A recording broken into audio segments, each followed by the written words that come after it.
Are we good to rock and roll call? Hi, everybody. Welcome to Roll Call Episode 2, Season 1, apparently. We don't know how many seasons will be there.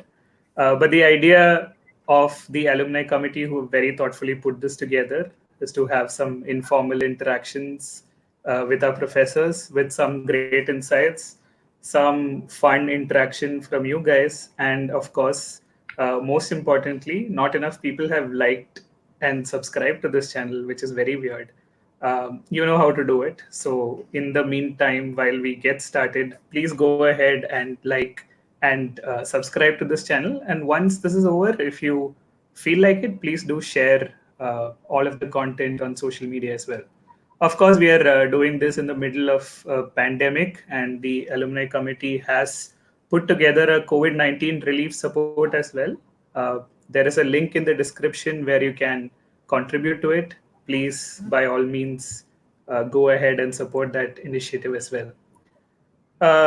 So today we have with us Professor Sridhar Guda, who needs no introduction, who will hopefully pop up on the screen as I speak. Someone backstage is working the magic. Yes, we should have played some entrance music, sir, I think.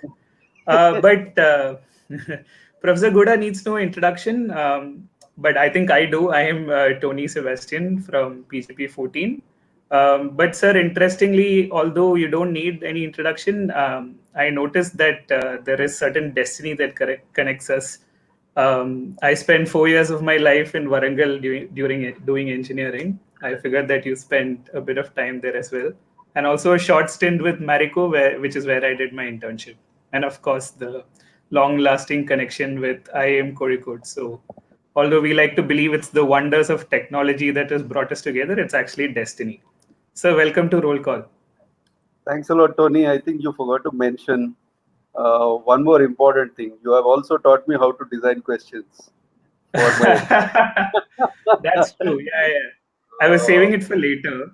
yeah, okay. I've spoken you right in the beginning. Thanks a lot. Yeah, but I remember how. yeah, so I think the first time we've interacted, sir, is when you've taken the first SDM class for us with the much misleading name, which was Beer Game. My expectations and reality were completely different. And now here we are again with a misleading beer-led name, which is coronavirus, which is nothing to do with the beer. But I think to start off with, sir, I think as MBA students, we tend to use the phrase paradigm shift every second slide. But Hmm. looks like now in this current pandemic context, this is one time where the word paradigm shift actually makes a lot of sense. So what is your take on the current situation? Okay. First, surely, I'm not very sure if this will be a paradigm shift for everyone in the market. There will be certainly some change, and the change will happen over a period of time, which we will not. Just for example, has WhatsApp really brought a paradigm change in the lives of many people? Yes and no.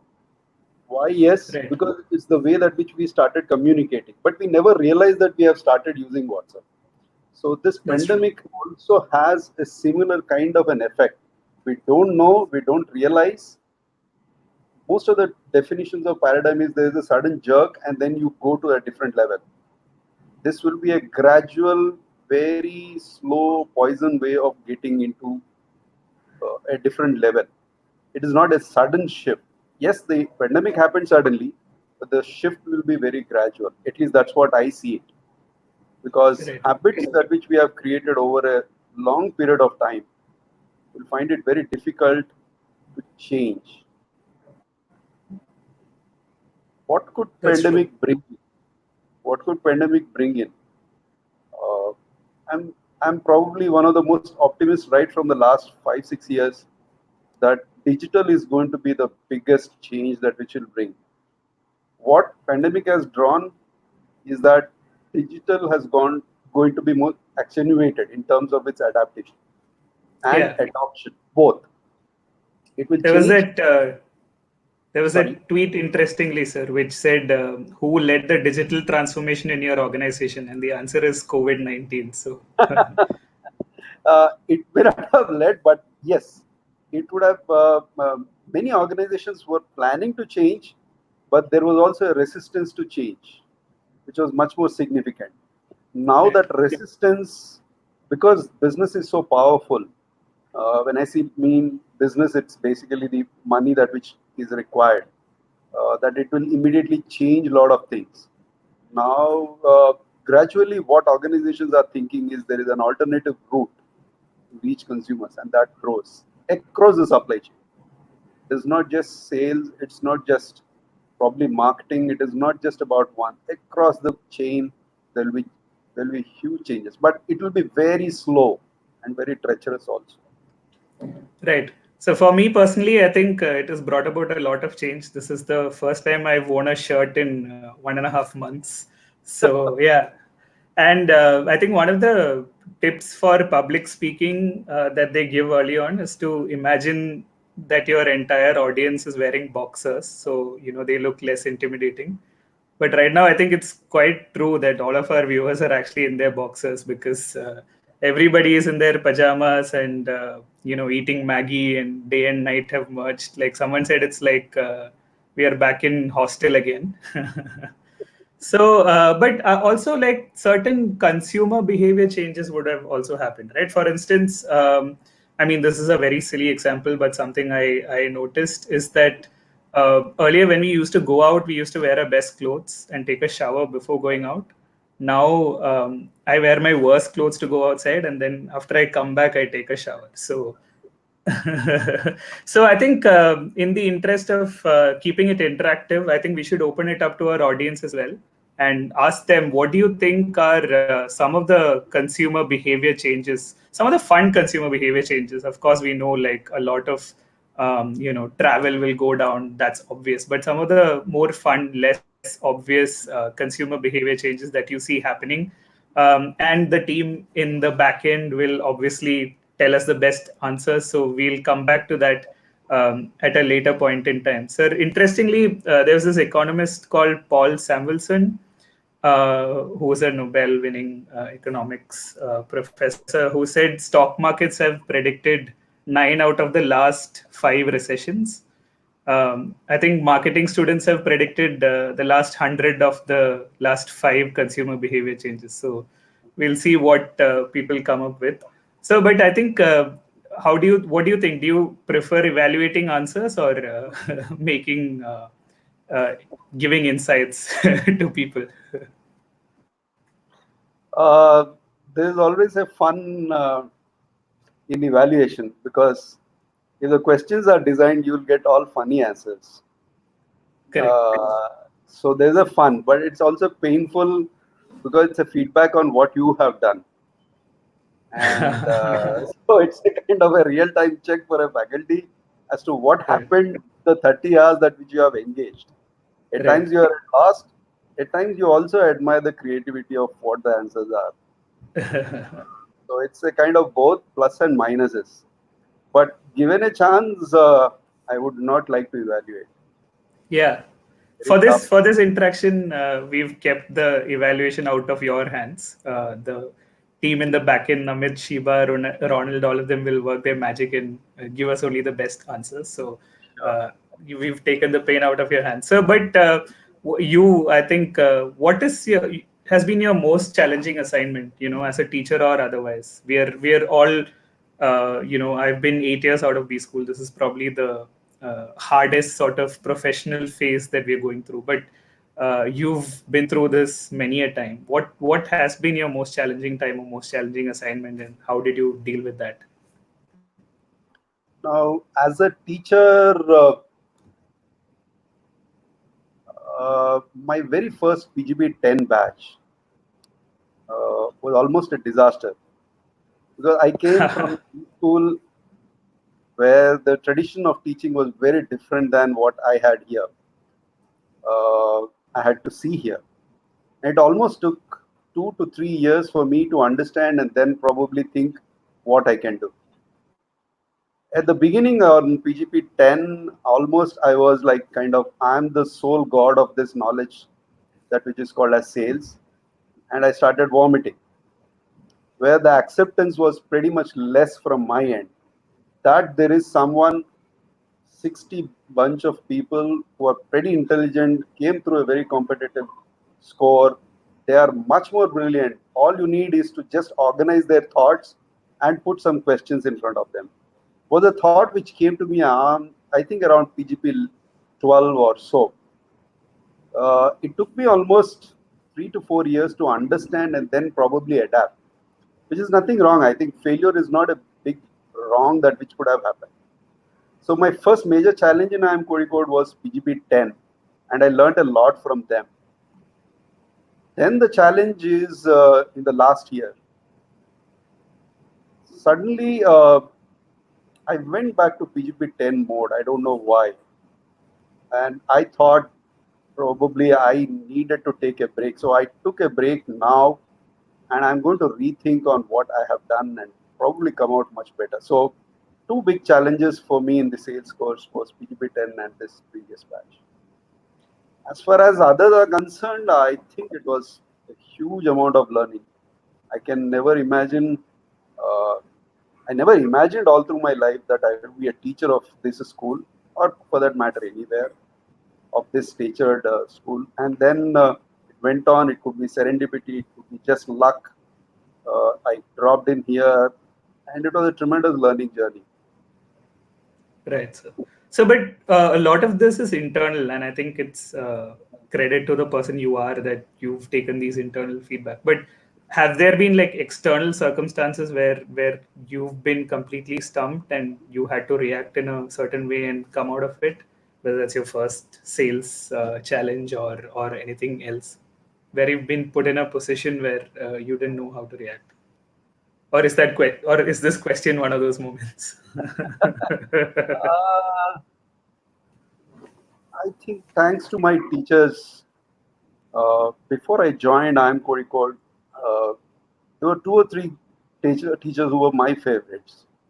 Right, sir. They have instilled in me that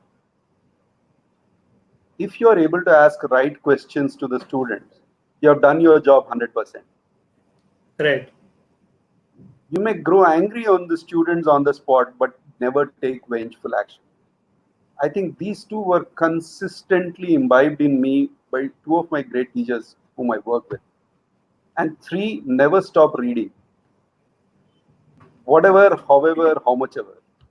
So I think these three have really helped me into growing what I am growing probably in the future also, which will never be stopped or probably will never be probably a hindrance for me. As far as the challenges are concerned, I think they come and go. Uh, I never had such kind of a challenging moment which has made me depressive, especially That's in Kozhikode. that's amazing, sir. I think interestingly, a lot of what you're saying is about self-learning, and I mean, with the limited knowledge that I have of you, I've seen several times where you have reinvented yourself, which is a great credit for any person. Because the same subject can be taught differently by different professors at different points in time, but also by the same professor at different points in time, right? And you could virtually have the same question paper every year, or you could have some fun with question papers, whether that's crosswords or GOT references. Do you want to? Is there some insight that you can share on how you feel the need to keep reinventing yourself? Because ultimately, it's very easy to also switch into a complacent mode at times, right? Where does that come from? Crosswords have been part of my examination from the interactions that which started with your batch. It just happened to me as a thought when I was listening about you. Actually, you posted a couple of things on Facebook during those times. I was just thinking, why not I use this sort of a thing, bring it into kind of curriculum. That's when it started. I may not have used it then and there or to your batch, but subsequently it somewhere came down the line. Right. Now, this year, after a long gap, I started marketing management. I just wanted to reinvent myself to be honest. I just want to be myself, look at the subject probably more current and also different. So in the midterm, when I did a paper, everybody started looking at it very differently. As such, they never thought exam paper could have some sort of puzzles, especially in the marketing domain. And a couple of the students, I don't want to take the name, they instigated me saying that we are expecting and having high hopes in the end term. So that's the reason why I will not tell the name. Then it stuck me. One day, we just finished, myself and I saw Game of Thrones long time back, but my wife and myself started seeing it again. I just finished, and one fine day before we were going to sleep, it suddenly struck me, why not use Game of Thrones as a kind of a template? So it took almost like 4 days for me to prepare that entire questions. Wow. Okay. Probably the longest ever I sat on a question paper. It was fun. It was tremendously learning. One recycled question, but contextualized to GOT. Right. And one question taken from textbook, but again contextualized to here. But it was really very tough to prepare a question paper. Yeah. Probably the most tough part. Yeah, but the result shows, right? And it was really nice, at least for us to, as people who don't have to answer that question paper to see it. Sir, I think, can you, some of our viewers who are seeing this on YouTube may not have the complete context on the GOT question paper. So can you just briefly describe what the themes were in the question paper? Themes? Oh, I mean, see, how it was structured. All questions were on marketing, first point. Right. Okay. I would not like to leak it as a question, but some of them were problem-driven questions. Right. Okay. Some of them were conceptual. Some of them, and one question, probably I'll also tell you, Tony, probably may Yes, hint sir. you.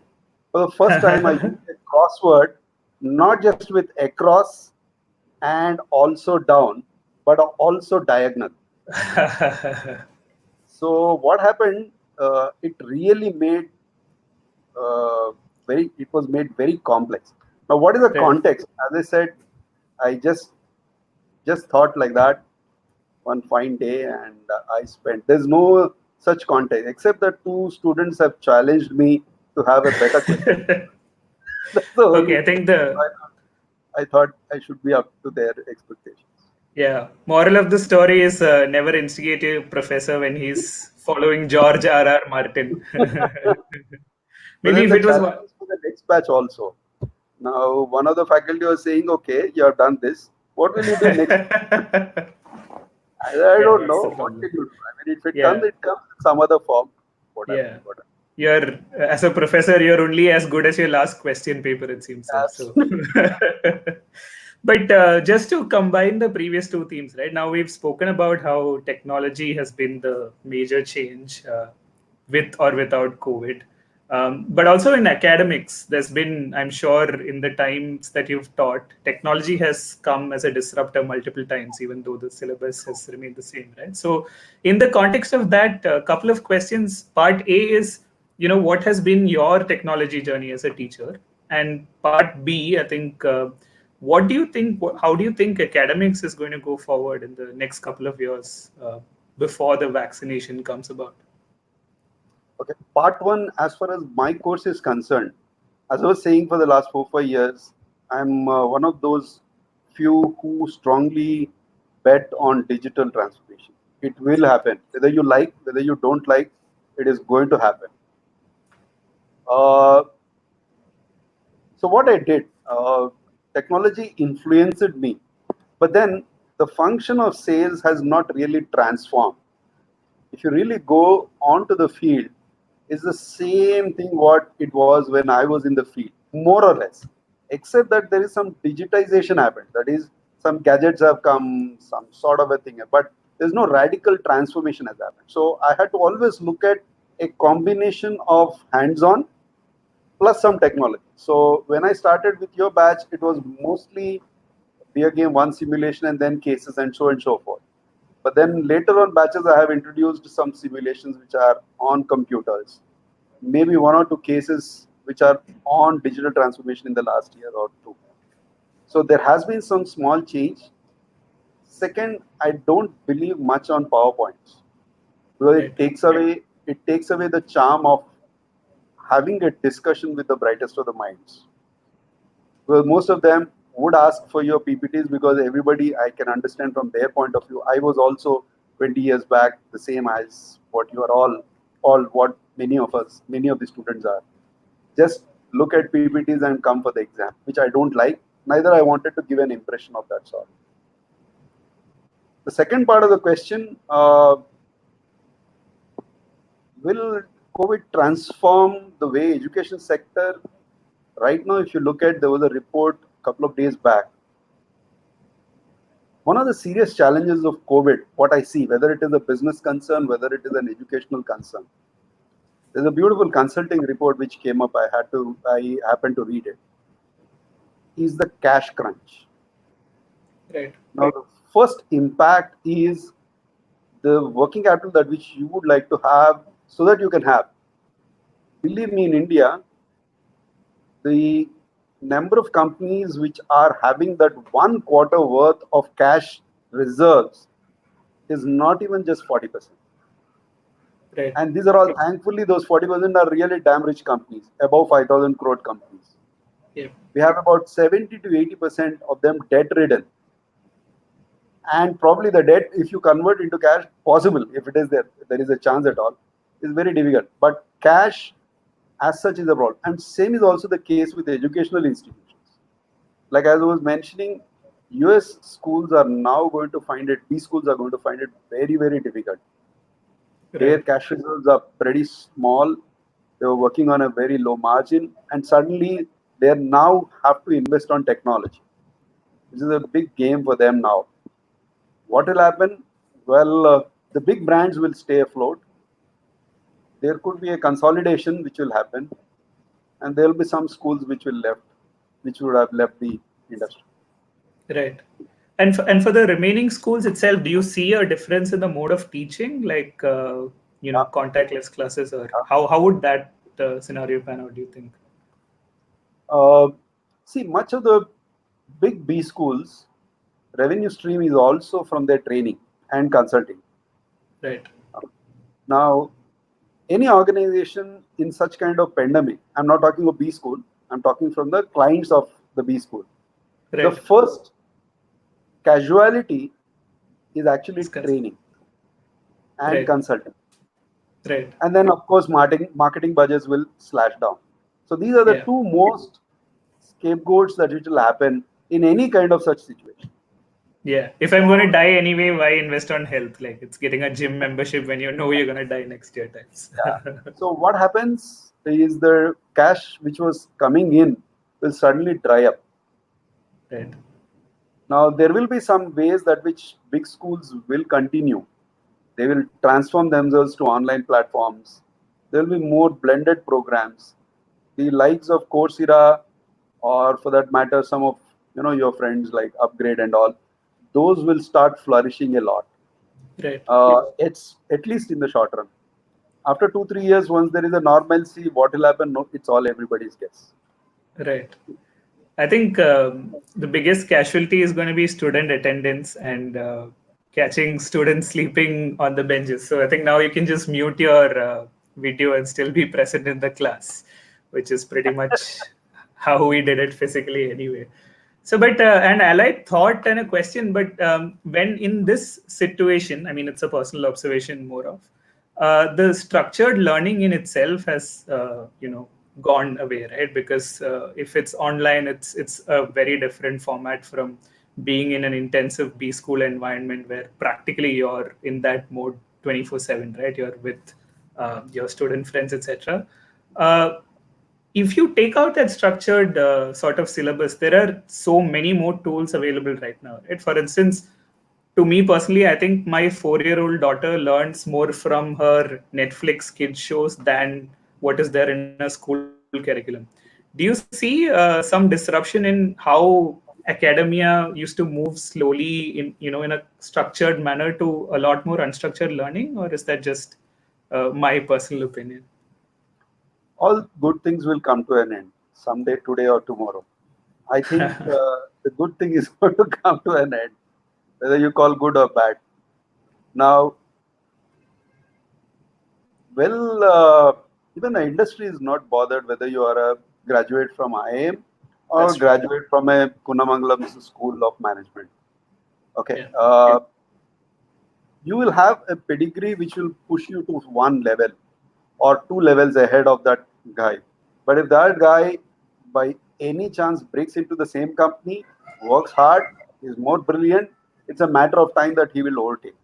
That's how Right. business. And many businesses of late have also announced in public that they don't care for IIMs or IITs. And I'm seeing that many companies will go the way. Right. So organizations which are institutes which are providing organized way of learning will have their own way. On the other side, there will be also a parallel track of unstructured learning which will come. Right. Makes sense, sir. I think we've put our audience on hold for a bit. There's one question that's come in. I mean, many questions have come in, but one of the questions that have come in is from Kishan, who asked, "Will a post-corona lockdown world have impact on salespeople and the conventional way of selling?" Which was anyway where we were moving to, because we had advertised this as a sales session. I think 27 minutes is about the time when we should get into it, sir. Now, take it away. Post-corona world impact on sales and conventional ways of selling. It will have a tremendous impact. Uh, I was just speaking to one sales head a few days back. What is this pandemic actually going to do? So they are into a B2B kind of a selling. They said normally we take about, let's say, on an average, about 10 visits to the client Right. to close the deal. We don't need 10 visits now. We will do it only in 3 or 4 visits. There's a huge amount of cost saving on both sides. Imagine the transaction cost, that is the client's investment in the project also is critical because it's a long term and a high cost, high net worth kind of a project. So it will have a tremendous Right. impact. Number two, there will also be on this FMCG side huge investments which are already happening on AI and ML kind of a driven automation of the stock positions at each retail level, whether it is rural or urban, and it will have its own impact.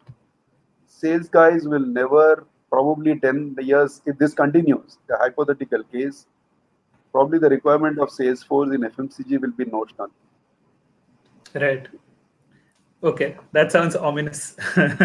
So, but in the context of workplace, I think one of the things that I've observed is that sales anyway had a sort of loose degree of control. With you can keep track of salespeople to a certain degree, but then they pretty much had to chart their routes and stuff like that. I've even heard of companies actually putting GPS trackers on their salespeople. But the more loss of control has happened for the conventional workplace, right, where people work in cubicles, etc., where their bosses don't even know what employees are doing anymore. But it looks like it's worked out pretty well. Like TCS has recently said that work from home has actually improved their throughput 25%. So is there going to be a similar efficiency in sales, or what do you think? Okay. 2 days back, my wife was saying you converted house into office.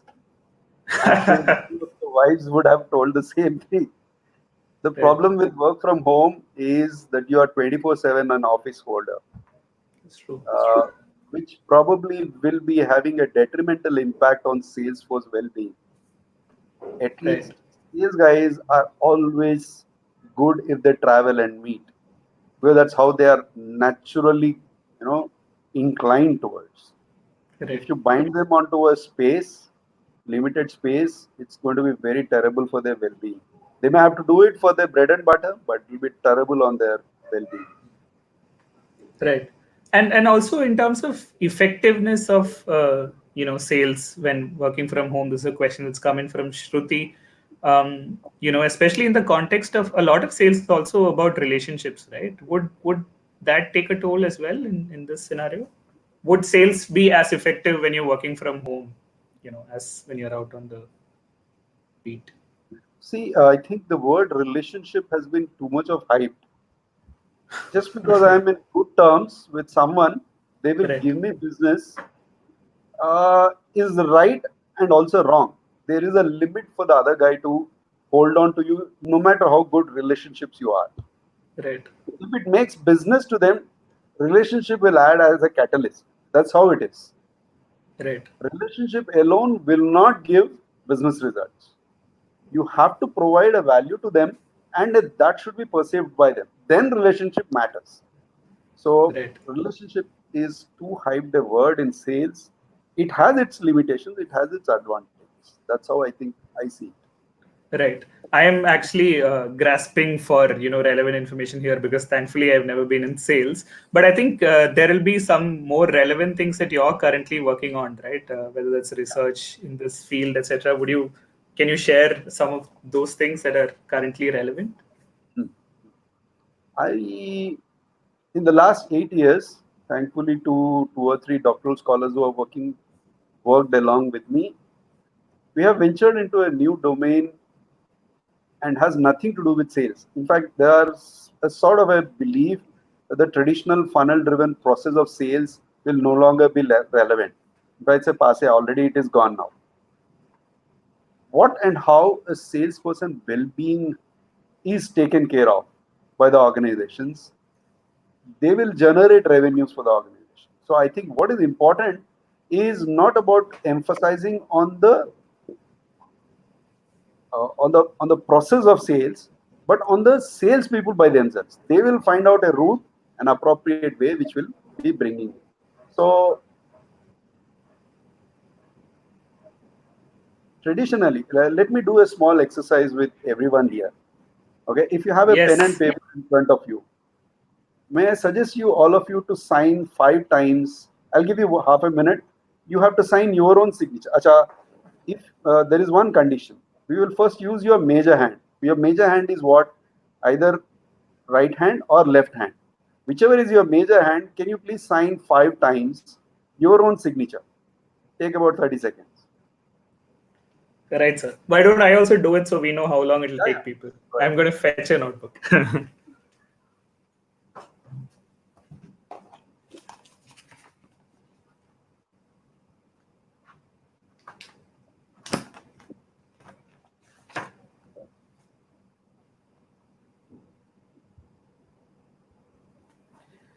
My current struggle is to find a notebook page which my daughter has not drawn on. So, Just 5 times.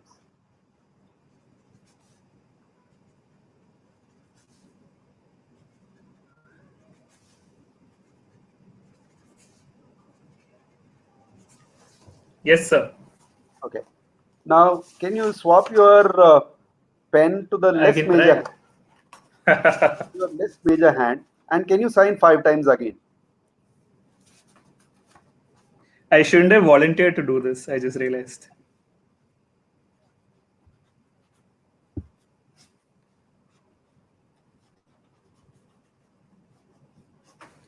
Also, I've realized I should have a shorter signature.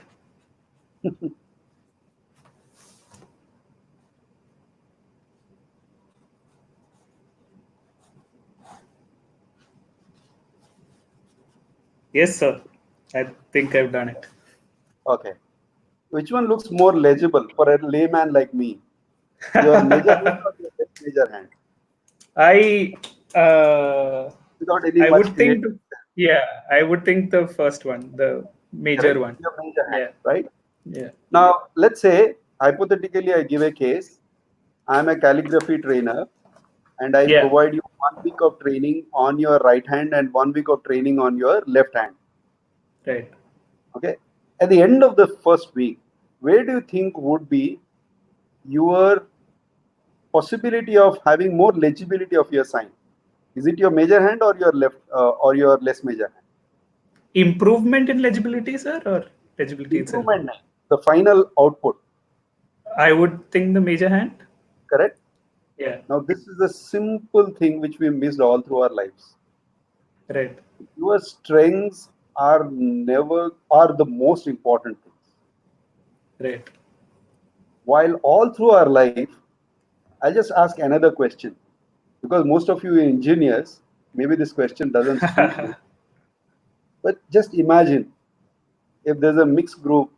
If I ask how many of you don't like mathematics, chances are that many of them would have raised. Yeah. The odds are going to be in favor where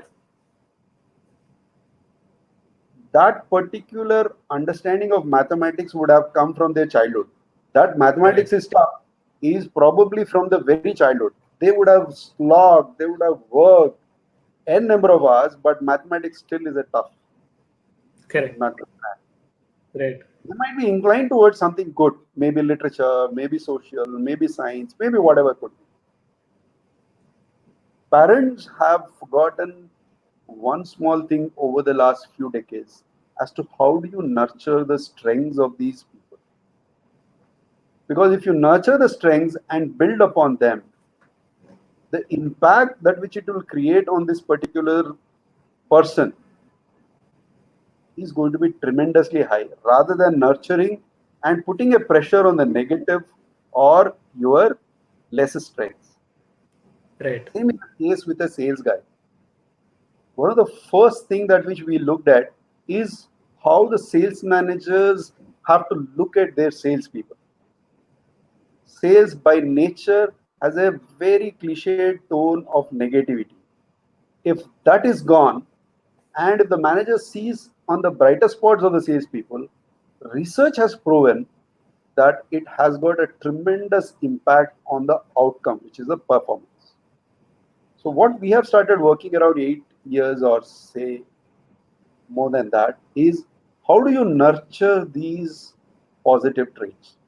It could be a spirituality, it could be building of well-being, it could be possibly looking at how do I make Salesforce more happy, not in a negative sense happy, not in a short term. Happiness is a long-term phenomenon.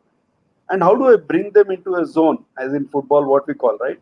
When somebody is in or probably in form in cricket. So how do you make these people stay in the zone for a long period of time? Right. Is all what we have been working. And we found tremendously wonderful results. We found that those sales guys who have been able to delay their gratification, those salespeople who have been working on their spiritual has nothing to do with religion. Right. Those people who have been able to fix on to building up their zones for a longer period of time have proven to be more successful than they don't care about whether the skills are there. Skills will be learned if you have all this together. It's a matter of time. Their learning curve is so steep if they are put into a positive zone. Right. You don't need to work on skills. You need to work on what their behaviors are. It's going to be tremendously a different way that which you can approach Salesforce. That's what we have published also. I think Vaibhav and Theodore have done wonderful work. There's one more student who is working on a similar thing. Right. So that's amazing. So essentially, you're saying that research and your own research has proven that basically investing in people is potentially more important than investing in processes, investing in even technology for that extent, right? Because ultimately, a sales force works with their heart, I'm guessing. Correct. Thank you for that, sir. Learning also, which again we can do a small activity here. Okay. There's also a big myth that you have to do a lot of things in a job. This is a big myth. Let's do one small exercise. Can you please write in English, multitasking is a myth? Now, before you write that, please see how many seconds you took to write this statement. Multitasking is a myth. Please write. You can take about 20 seconds.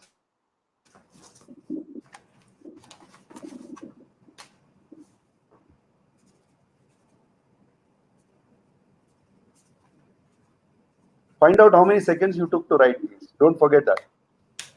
Oh, okay. Now I have to go by a guesstimate. Okay. You can have your watch, if you have watch or a mobile, just see how many seconds you took to write that. That's important. We need to know the time. Okay.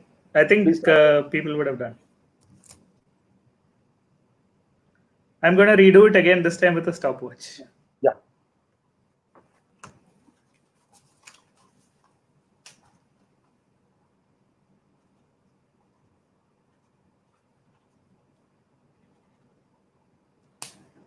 Yes. Done? Okay, Yes. there are 19 alphabets in that. So in the second line, now write 1 to 19 numerics and see how many seconds you took to write 1 to 19. Right.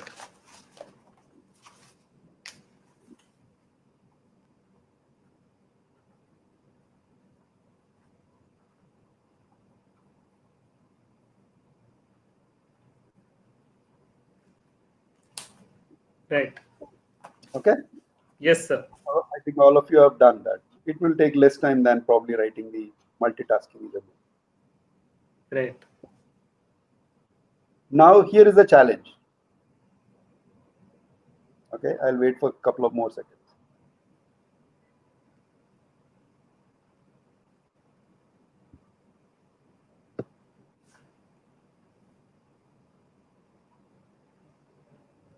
Okay, here is what is the third challenge. Now you have to first write M, then 1, U, and 2, because we are now doing this multitasking.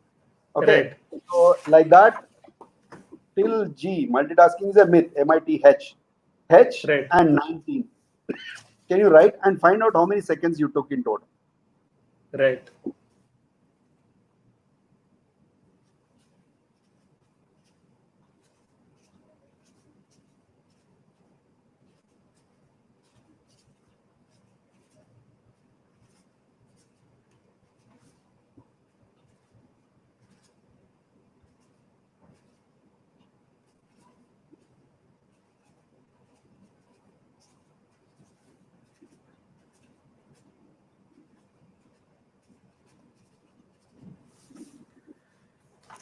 Yes.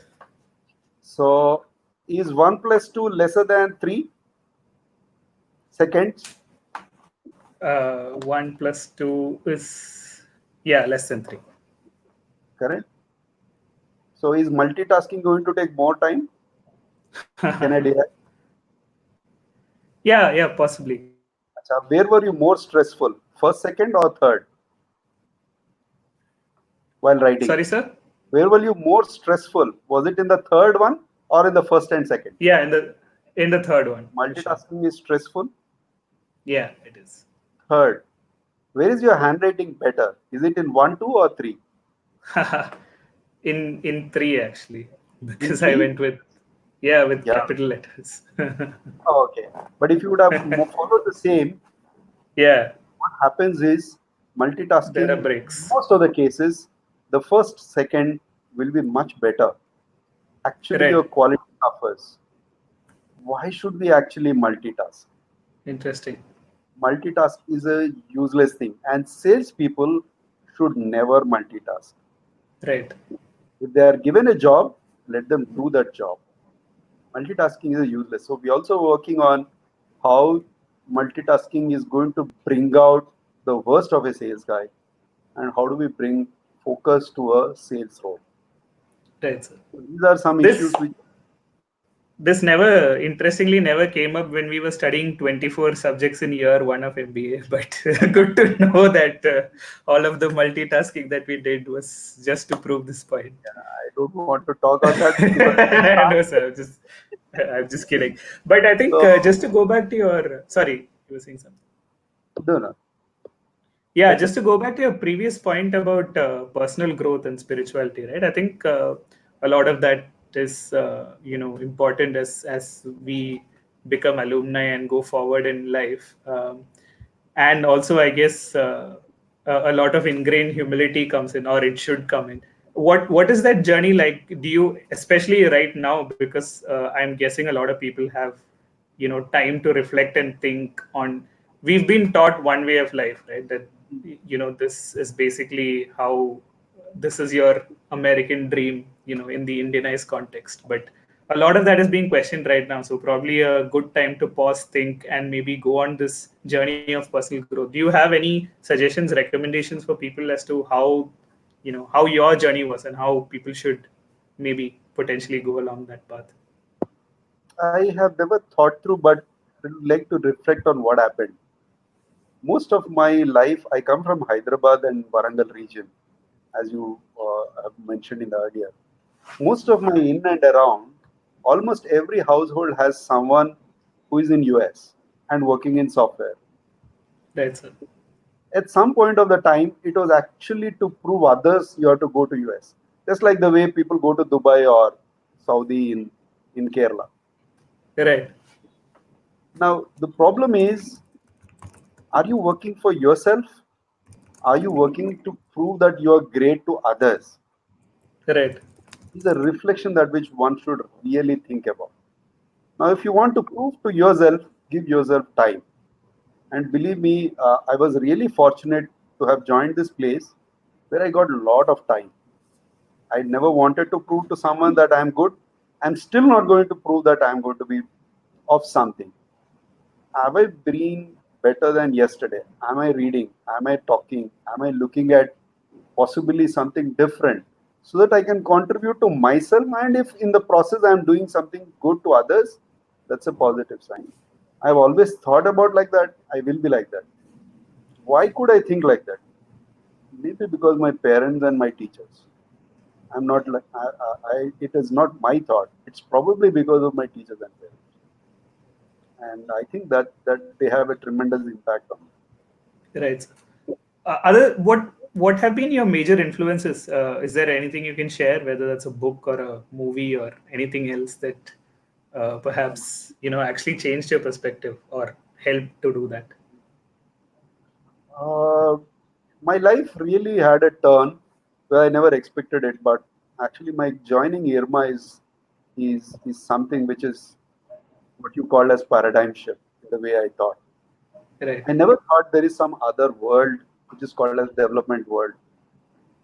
And you will never understand unless you have practiced in that or you have been through those 4 years of journey Right. where you start learning what and how the other world, which probably because of your upbringing, because of your social status, you have never seen what is wrong with others. And Right. this tremendously impacted me at a subconscious level. I have never overtly looked at what is going to be happening, but it has a tremendous impact on me when I reflect back now. Because you now see that whatever you do, you should always be compassionate about those lesser individuals. When I say lesser individuals, it is not on any terms, but those less fortunate people. It Right, sir. could be anywhere. It is a religious, it is a caste, it is everything. There are people who require your help. At least if you can't help, can you think favorably? That's the only thing which I learned from Irma. I think that's a change which brought in me. And later on, probably because of a couple of reasons, I entered into being more spiritual, not much religious.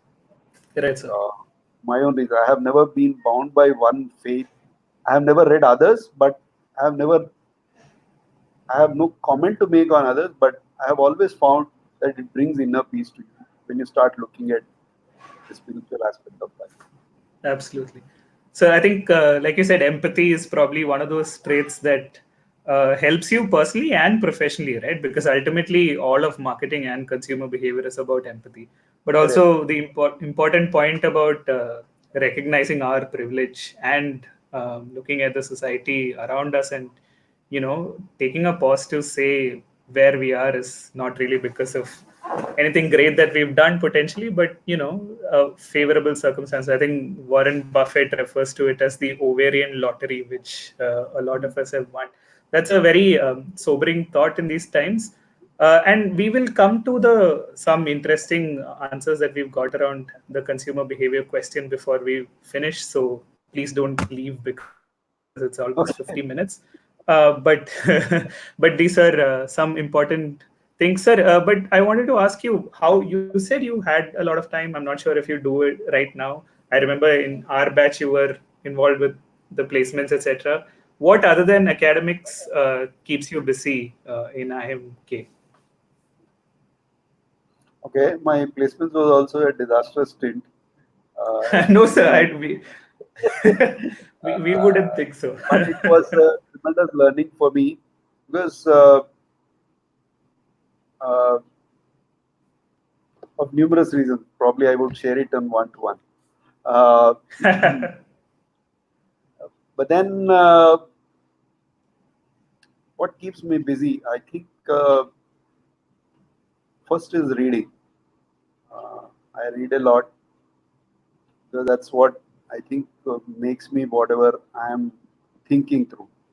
It builds my arguments.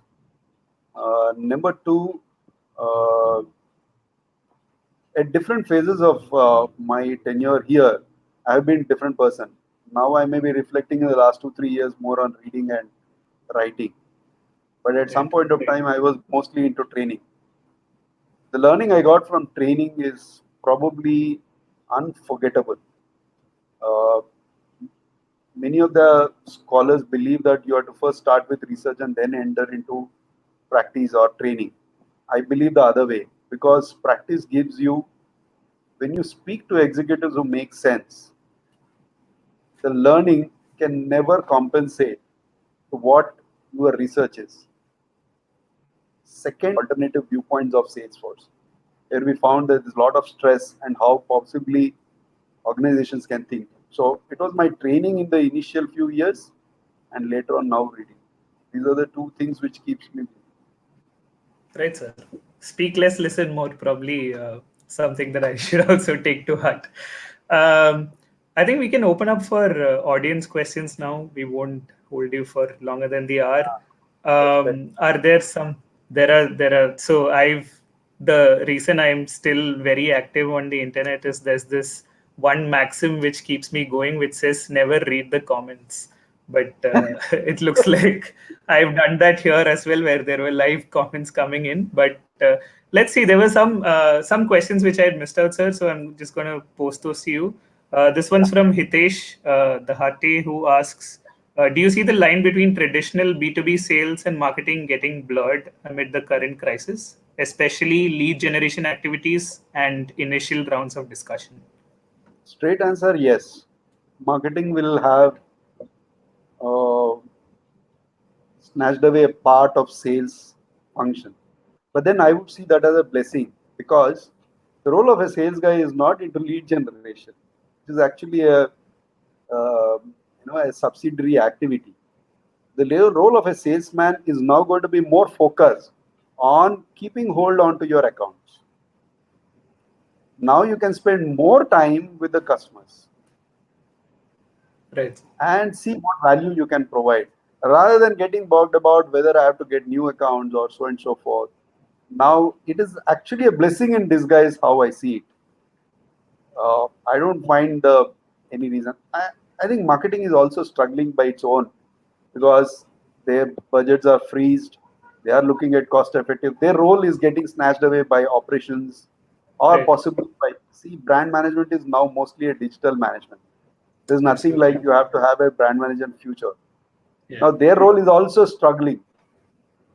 Equally is it, but I think if at all you have to choose between marketing and sales, sales will be an evergreen for me. Marketing role will get more transformed rather than sales. Till humans are there, sales will be there. What form and how, we don't know. Sure.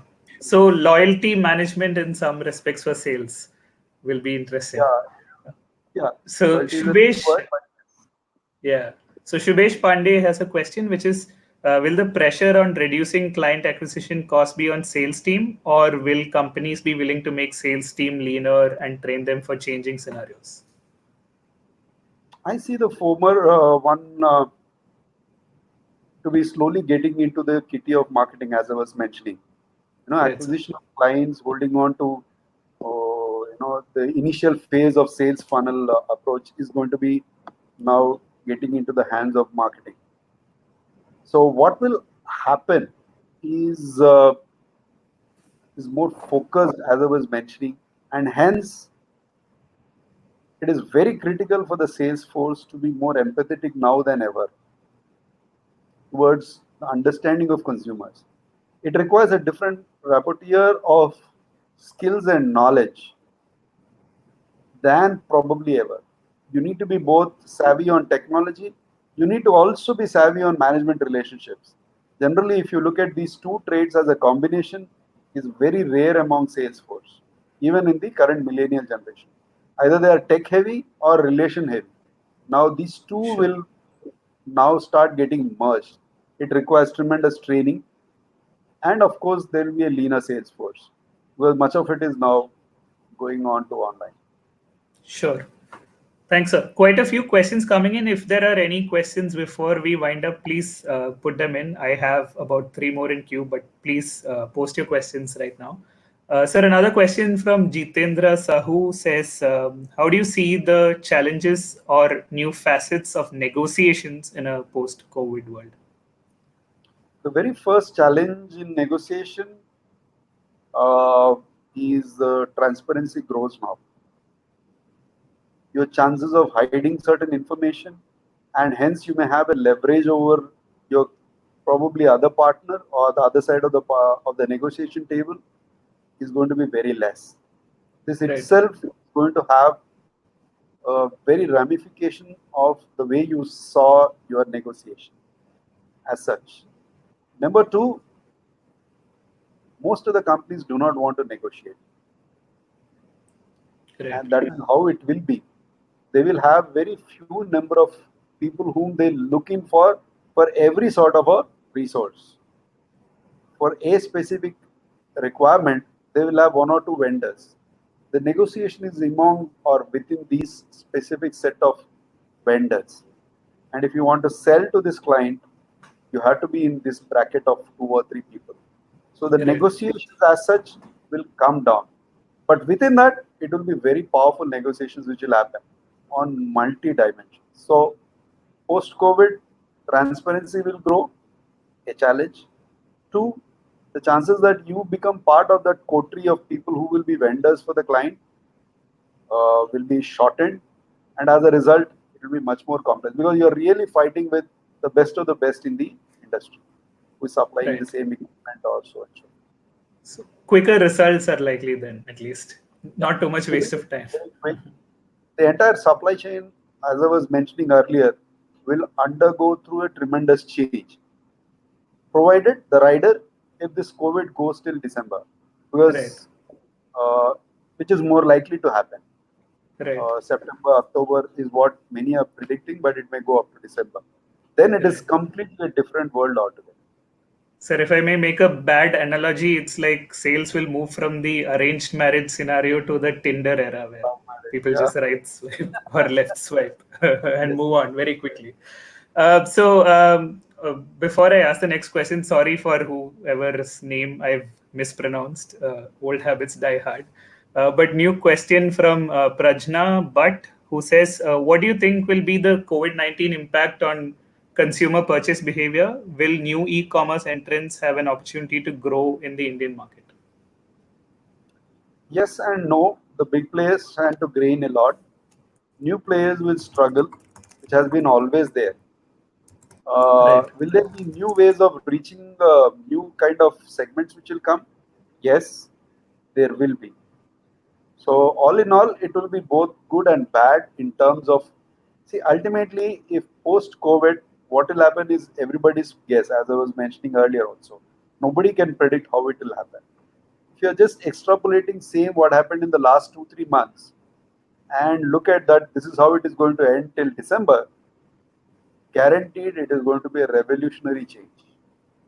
And there are opportunities and there are someone who can have grit, resilience, cash will be the ones who will be surviving. Right, sir.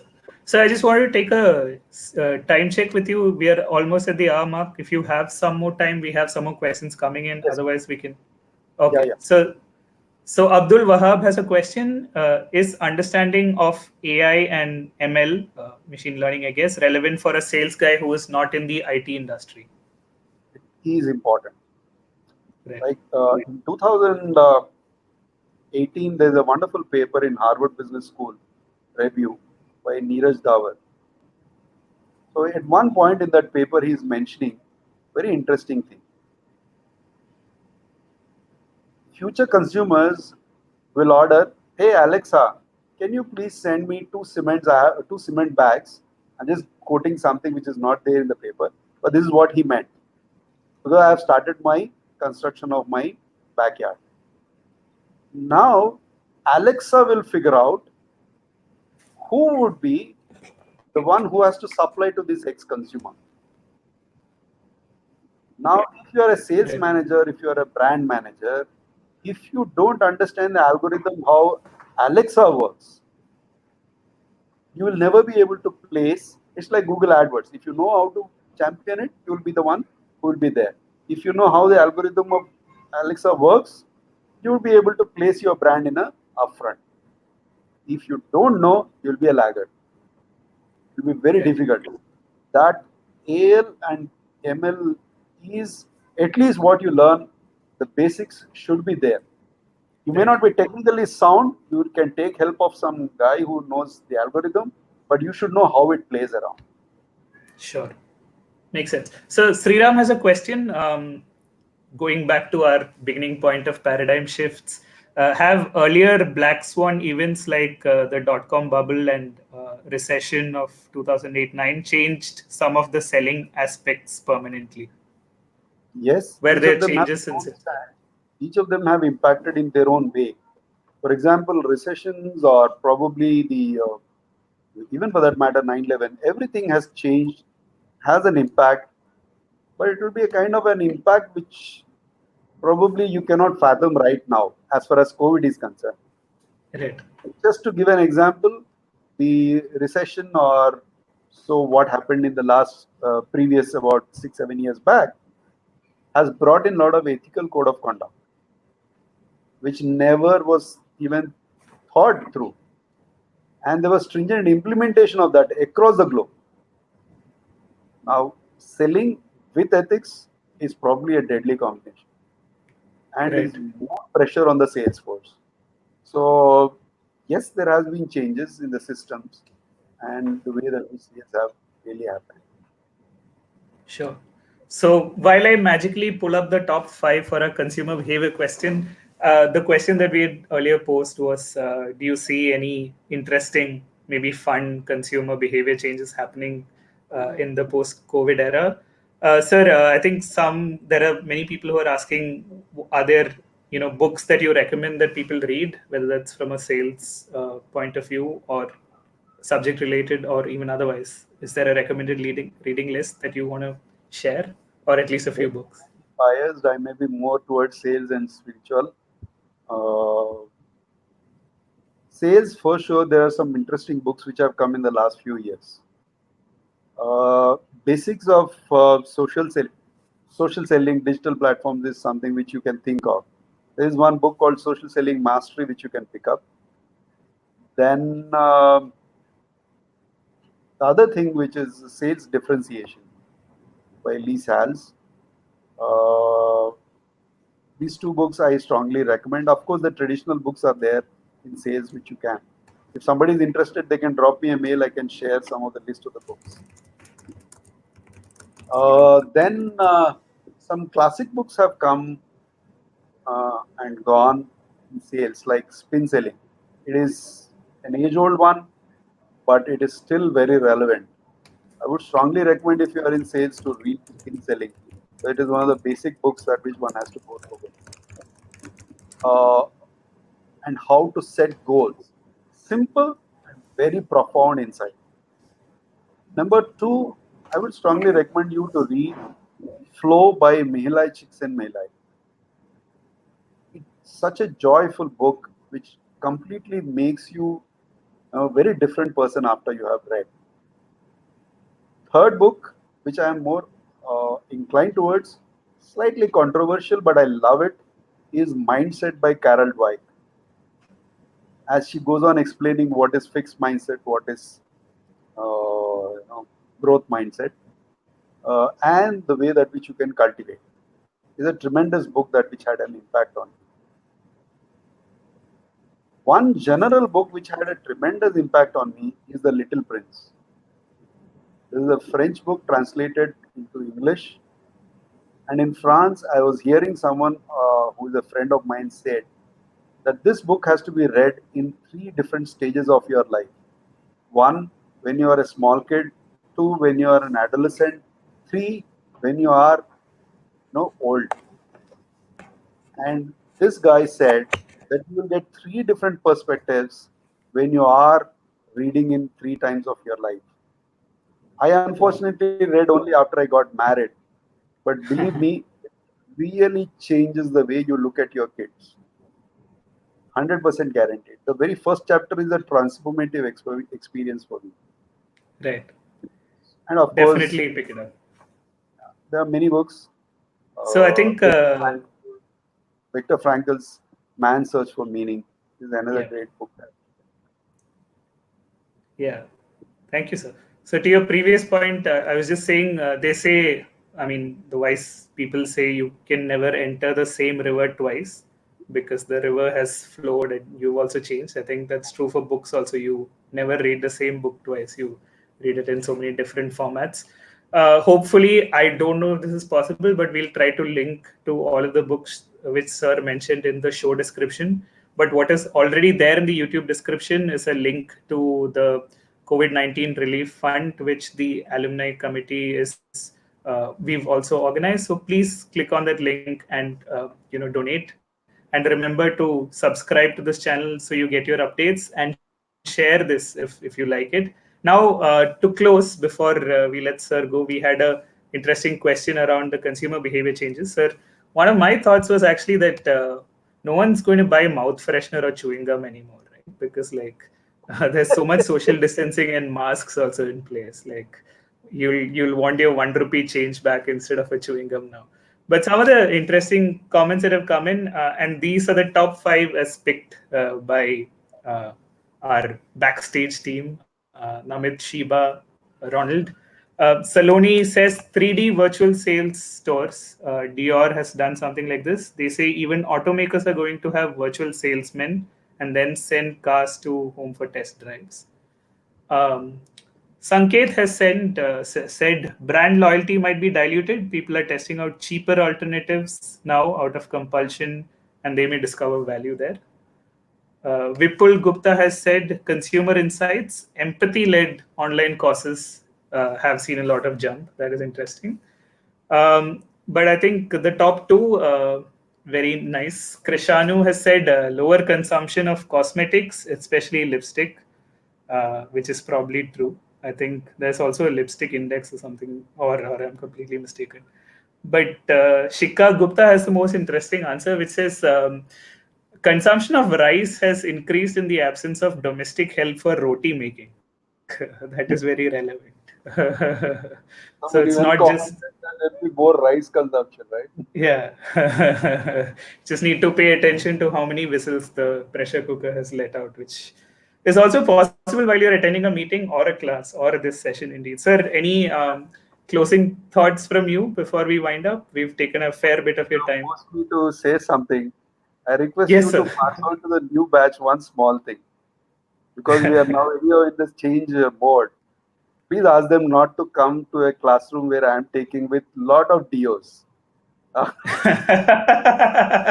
the problem is, if you come without bathing also is fine. But the complex smell that which comes out of multiple DOs is something which is unbearable to stand. That's why I have stopped even going around in the class. I used to do that. Now it's becoming very difficult. So someone said that success is 99% perspiration and 1% deodorant, but probably only when you're on your sales beat, not in sir's classroom. So please note, we'll pass that on. And Namit has very kindly said that the list of books that you've shared with us, we'll share to the audience later as an email. So in case you missed taking note of that, you'll definitely get that. Sir, Sure. any final thoughts before we I already wind up? said my final thought. All right. But it was Thank you so actually much. very nice gesture from you. I would really thank IIM Kozhikode Alumni Association, Namit, Ronald, Shiba, and more specifically you. I always felt, I think I wrote to one of my good friend that many believe that there is something called as a teacher and a student. But to me, as a teacher, I always see students, many students, I won't say all, many students are actually my teachers. In the sense, they would have taught me at least one new thing in my life, and I would like to continue to do that. Uh, as you are there, I'm not just saying because you are there. Probably I have already told you that one good learning I got from you is how to creatively use crosswords. Similarly, many of my friends share their books. They may have happened to be, sitting on the topmost positions, but they keep sharing their ideas, books, what they read. It's a tremendous learning that which I have gone through in the last 30 years. I only would like to thank IIM Kozhikode and also alumni for being so generous. Thank you so much, sir, for being so generous with your time and words and to never stop learning. I think that's a great parting thought. Thanks, everyone, and take care. And we'll see you soon with another session of Roll Call. Probably with Thank you. someone else, but bye. Bye.